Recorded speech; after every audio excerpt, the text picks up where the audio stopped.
Remember back in the 2000s when everyone was having pillow fight sleepovers and pining for the pre-9/11 world and asking their closest BFFs the most important question of the time? Are you a Kane or are you a Lynch? If you're a Kane, you're a cold-blooded but hot-tempered murderer who's balding in the back. If you're a Lynch, you are a cold-blooded but hot-tempered murderer who's balding in the front. I have some hair, but I am clearly both. What a game for me. Kane and Lynch, let's do it. I bought both games for less than $5 total on Good Old Games, and that is worthy of a video. Let's go! Wait, before let's go, be sure to subscribe to my channel and click the notification bell so that you never miss a video. Support me on Patreon, link in the description.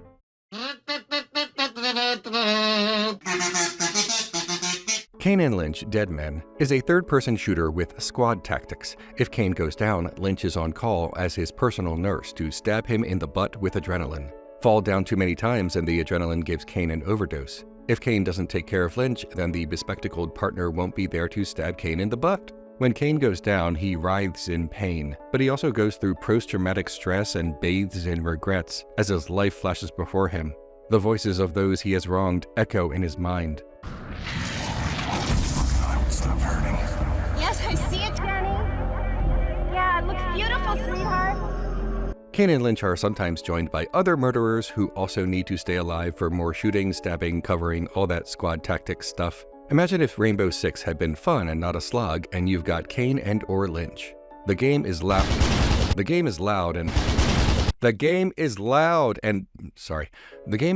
frantic and messy and bloody and miserable, and good God do I love it. I did not play Kane and Lynch back in the 2000s, my body was just not ready. But these days my body needs an adrenaline shot to the butt just to wake up in the morning, and Kane and Lynch provides more of that than anything else I have played recently. Is the combat top-notch? No. Are the graphics impressive, even by the standards of its time? No, but there is something about Kane and Lynch that sets it apart and makes it worthy of ponderings and musings now that we have some comfortable distance from this most uncomfortable game. I'll get to the point later, put a pin in that, but first, let's jump into the narrative. This afternoon, I will pay for my mistakes with my life. It's only fair. My life as a mercenary, and all the pain I've caused. Most of it is true. The only feeling I have left is regret. Regret that I'll never get to know you.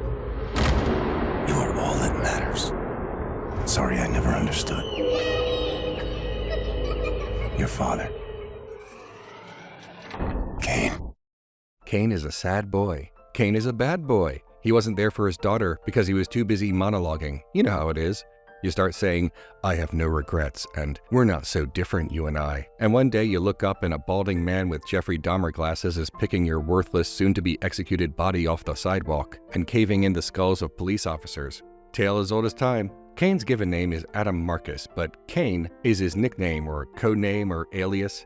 However, in his heartfelt letter to his daughter, writing it as he awaits the gas chamber, he signs it Kane. So his final message to his daughter is not even signed Dad or his real name.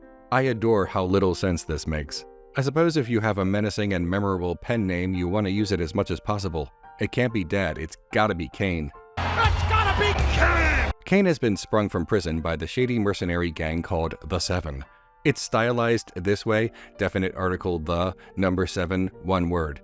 Not using the number 7 as a letter like in the movie 7, just incomprehensibly combined as one word but pronounced the same way. I cannot get over this. I love that the developers thought that this was badass but only appeals to edgy, secret handshake uncoolness.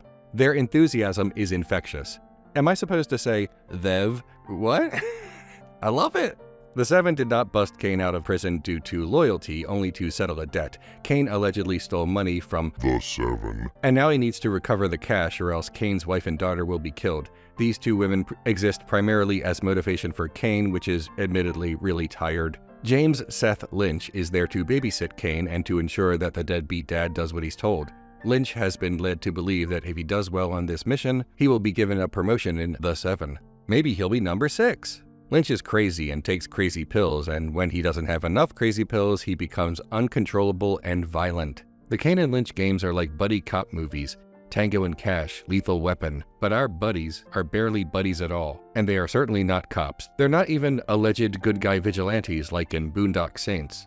We control Kane because he is a comparatively more sympathetic character, and because he has top billing on the box art.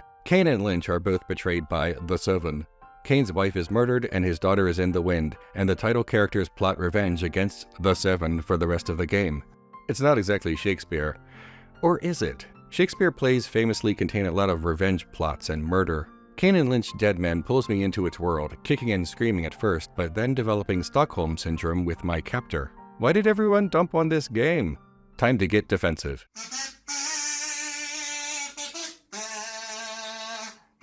In the opening stage, Kane, Lynch, and some other murderers are trying to shoot their way through dozens of police officers, police cars, and police choppers. My tribalism kicks in, siding with these low lives against these other low lives. It helps that my team talks to me, tells me where to go, gives me advice, gives me ammo, and plunges me with adrenaline.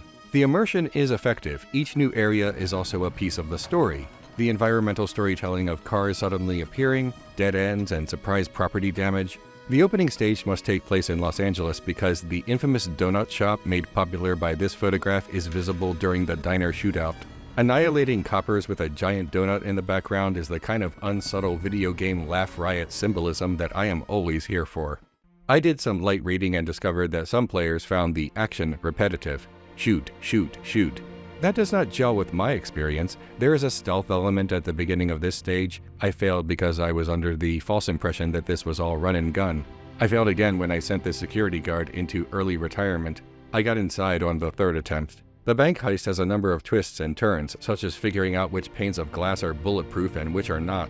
There is more to do than shooting, like throwing back gas grenades at the security guards and police officers, conserving ammunition and checking on your partners in crime.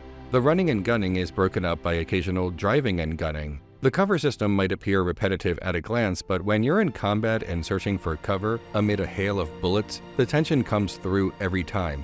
Look how many cops I get to ventilate. Look at this bloodbath. It's like a video game developer created a dream machine and crafted a game designed from my own fantasies. Another common criticism of this game is that the environments themselves are repetitive, not only the action, but look at this. A nightclub full of people.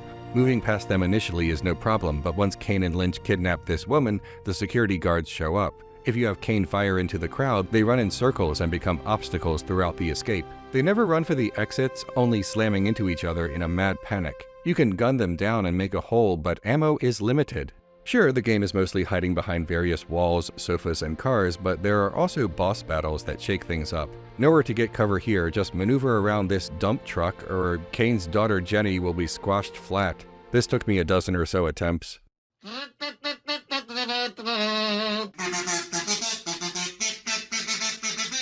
Alright, let's take a break from being defensive about a game that I like and ponder something else. All art is a reaction to earlier art, regardless of the artist's intention. And I can't help but feel that Kane Lynch is a response to sillier, goofier crime games such as Grand Theft Auto 3, Vice City, and San Andreas, released in 2001, 2002, and 2004 respectively. Kane Lynch, released in 2007, grabs the player by the throat and says, "Is this what you wanted?" You wanted to play as a criminal, a cipher with almost no personality that you can imprint your own persona upon him. You wanted to soak in some cheap thrills and experience low-polygon carnage that is too cartoonish to be visceral, too impersonal to be affecting, too screwball to be taken seriously. You want to be a criminal? Well, here you go. Your family understandably despises you, your cohorts are not loyal to you, and your partner is unreliable on his best days and psychotic on his worst. You are on death row instead of being trafficked in and out of the local jail. You're pursued by police officers who you can't escape once your meter runs down because such a meter does not exist. Every police officer must die, and every civilian is in the way. You are not glamorous, nor are you glamorized by the game or by the public. You are busted, broken, dusted, and not joking. When I play Kane Lynch Dead Men, I think to myself, is this what I really wanted? And when the answer is definitively yes, it punches me right in the guts and hits me harder than any GTA game or GTA clone. Nobody is a made man. Everyone is unmade by the world around them, and by the miserable, selfish decisions that have led these dead men to their fates. As the game concludes, Kane must make a choice, save his comrades or save his daughter. I have Kane throw his buddies under the bus and rescue his daughter, but this does not redeem Kane. He is responsible for hundreds of deaths throughout the game, and now is responsible for abandoning what's left of his team. If I had chosen to save the team, Jenny would have been shot to death. There are no good endings. There are only endings. We We could have gone to the hotel first. 12 hours on a fucking plane, my neck is killing me. Stop bitching. We still got a long night ahead of us. Bitching? I'm not bitching. I just hate being ignored. Could you at least tell me why you think she can get the briefcase? You don't know. Just do as I say and we'll get it.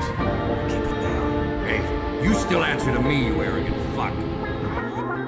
Take me down, 6 on the ground, the ground beneath your feet.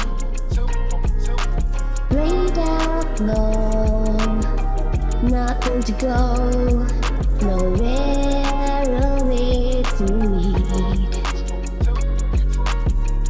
I've got a head full of drought down here, so far off losing out. Round here, on the ground, watch the space. I'm open to falling from grace. I'm surprised to see you. Did my security let you in? I let myself in. Why would I help you? You wouldn't. Calm it down, bring it round to way high up your street. I can see like nothing else. In me, you're better than I wanna be. Don't think 'cause I understand. I can't. Don't think 'cause I'm talking. We're friends on the ground. Watch this space. I'm open to fall from grace.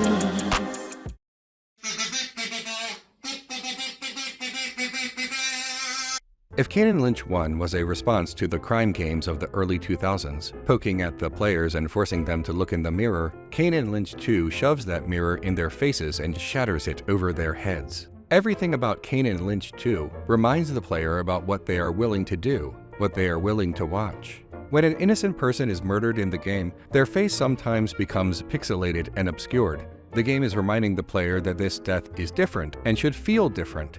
In the game Lethal Enforcers, the player fires at criminals, but hostages sometimes get in the way. If the player kills a hostage, the player suffers the same penalty as being shot by one of the criminals. In Kane Lynch 2, the game displays these deaths differently than common criminals and security, but there is no penalty.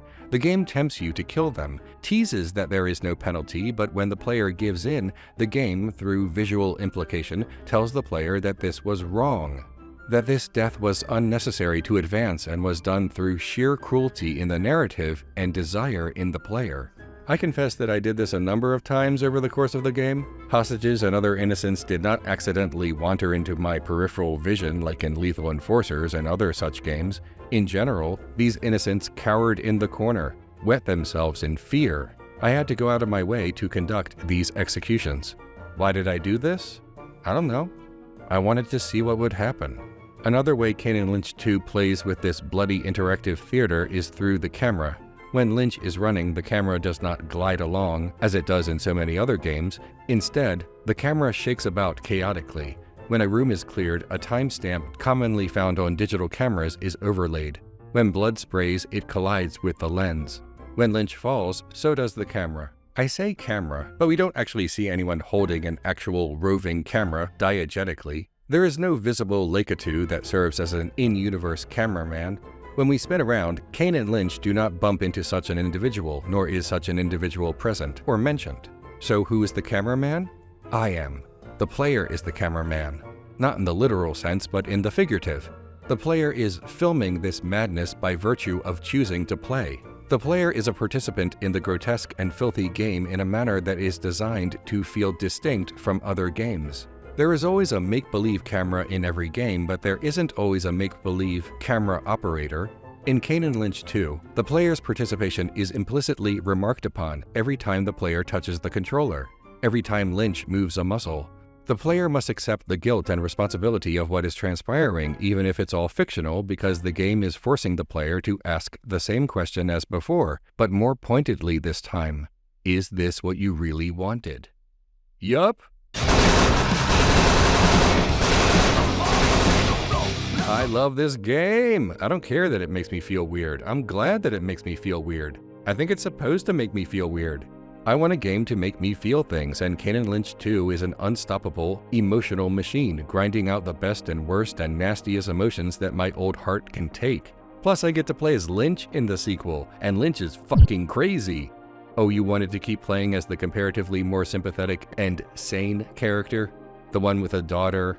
Well, too bad. You are Lynch, a mob enforcer who may or may not have murdered his wife before the events of the first game. So what's even going on in Kane Lynch 2 Dog Days? Kane has come to China on business and reunites with Lynch. My choice to save Jenny turned out to be the canonical ending because Kane's daughter is alive and well in the sequel. We don't see her, but we hear Kane speak to her over the phone. In China, Lynch shakes down people for money at the behest of crime bosses. During one such shakedown, either Kane or Lynch accidentally shoots the daughter of a crime boss. The camera spins away when it happens, leaving the player questioning who pulled the trigger. Kane and Lynch both blame each other. In retaliation, the crime boss murders Lynch's girlfriend, Zhu, and tortures the Dog Day duo. The rest of the game is about shooting Chinese gangsters in the head and trying to escape from the country. In every meaningful way, Kane Lynch 2 is superior to the original. Better graphics, better controls, better story, way better sound effects. Better everything. Somehow it got the same poor to middling scores among video game journalists as Dead Men. I'm sorry to keep harping on this, but sometimes I feel like game critics judge video games the same way someone would review a vacuum cleaner. Not as a piece of art, but as a product with calculable benchmarks. Well, I give the first Kane Lynch 9 out of 10, and I give the second Kane Lynch 10 out of 11. That makes about as much sense as claiming that this experimental and unique work of art is somehow a middling game because it doesn't have enough whatevers and what-have-yous. Kane Lynch are an antagonistic scumbag duo. They dare players to care about them. I have made my peace with enjoying problematic video games. I love these two guys. Kane Lynch 1 and 2 were gross and gritty, and some might say that these games were bad examples of the shock value games of their time. But I don't know. I think Kane Lynch were ahead of their time, or at least the sequel was. Nowadays, the indie game scene has exploded in such a way that experimental games that don't follow the beaten path are more common. Not in the AAA game world, but definitely in the game world more broadly. Kane Lynch 2 needs a critical reevaluation, like yesterday. Popular support and outcry might be the only way it gets a third game to finish the trilogy. I love the ending of Kane Lynch 2 because it just ends. We switch perspectives in the final stages and control Kane. We guide them both to an airplane that's set to exit the country. The duo races onto the plane, and that's it. No happy ending. You could argue that it's not a sad ending either, but I disagree. It is a sad ending. A real downer, a bummer. Because what have they accomplished besides surviving? Kane is probably never going to be able to retire now because Chinese gangsters are going to hunt him down. His daughter is less safe at the end of the game than at the beginning. Lynch lost a woman that was probably too good for him, and he's still a basket case. He's going to have to go underground for a while, and oh shit, how is he going to get his meds? He's going to black out again and start wasting everyone around him. This is all speculation, of course, because there is no Kane Lynch 3. The rights to the game series have changed hands twice in the years following the release of the sequel, and there has been virtually no talk of a third game. Maybe that makes the ending even more poignant and even more of a downer because the game that just abruptly ends is also the game series that just abruptly ends. Their lives are over. Surviving is not enough.